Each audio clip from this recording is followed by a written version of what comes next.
LeBron had kind of a weird game. Yep, didn't score in the first half. Almost had a triple-double, though. Was not efficient. I didn't like that sound you played, Greg. I like that you played it. I didn't like what he said or how he said it. What, was it him kind of saying that he's now a role player? Yeah, listen. He's playing a role. That doesn't mean he's a role player, but he says, I'm playing a role. There's a way to say it where you sound excited about the role. This is just more of an coming acknowledgement. off a loss, does that matter? Let's play the sound one more time. Let's hear it. It's the role that I'm playing for the ball club.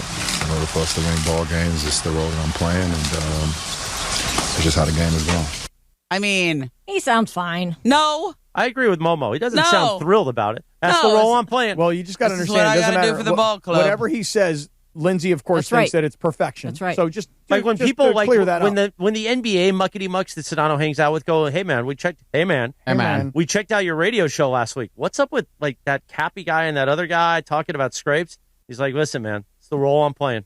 Yeah, that's a good way. Yeah, that's what I'm saying. I agree with you. The tonality doesn't sound like I love the role, but I'm willing to play the role. And even if he doesn't love it, I'll give him his credit because he's played it very well recently. And again, I made the point that after Kennard hit that game-winning shot in Orlando, to see LeBron so happy and so excited, and he's the first guy to jump on Kennard, and he's screaming and yelling. Yeah. It's not like, okay, we won, but I didn't hit the game-winning shot, so screw everybody else.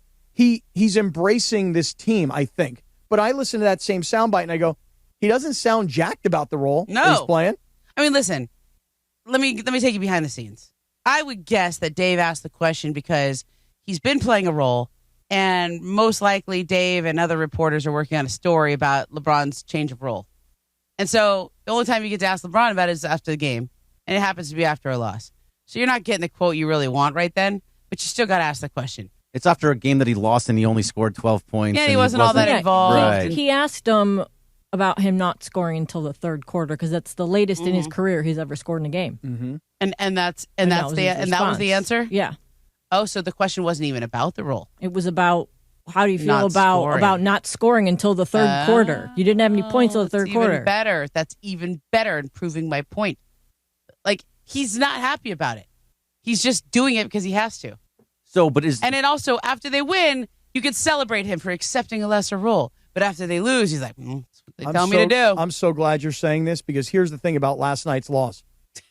It's 9 straight wins and everybody's living in this euphoric world of, you know what, maybe the roster is not as bad as we thought.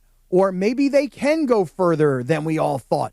But you know what? After one loss where Detroit doesn't have their best player and a guy who's a young kid who's like, he puts out a monster effort last night, at least we can come back to reality today of, okay, they won 9 straight games. That was impressive. They came together as a team. I watched that with my own 2 eyes. Yeah. But what does it really tell us about the future? What does it really tell us about their championship aspirations? Like he's only ever been the sun in the middle of the universe, right? Like everybody always rotates around him. He's always been that guy. So this is just weird to be on a team where there's another guy who can do that, and he's better and younger than you. I'm not saying Luka's a better player overall than LeBron, but at this stage in their career, they are. Obviously, Luka's a lot younger and can carry a team. LeBron's 41. I think this role is great for LeBron. This will extend his career. If he wants to play another 2 or 3 years, he can do this.